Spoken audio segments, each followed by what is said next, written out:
सरसीरुवेक्षणं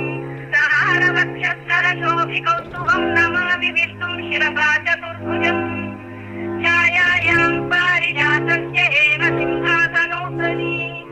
आसीनमम्बुदश्याममायदाक्षमलङ्कृतम्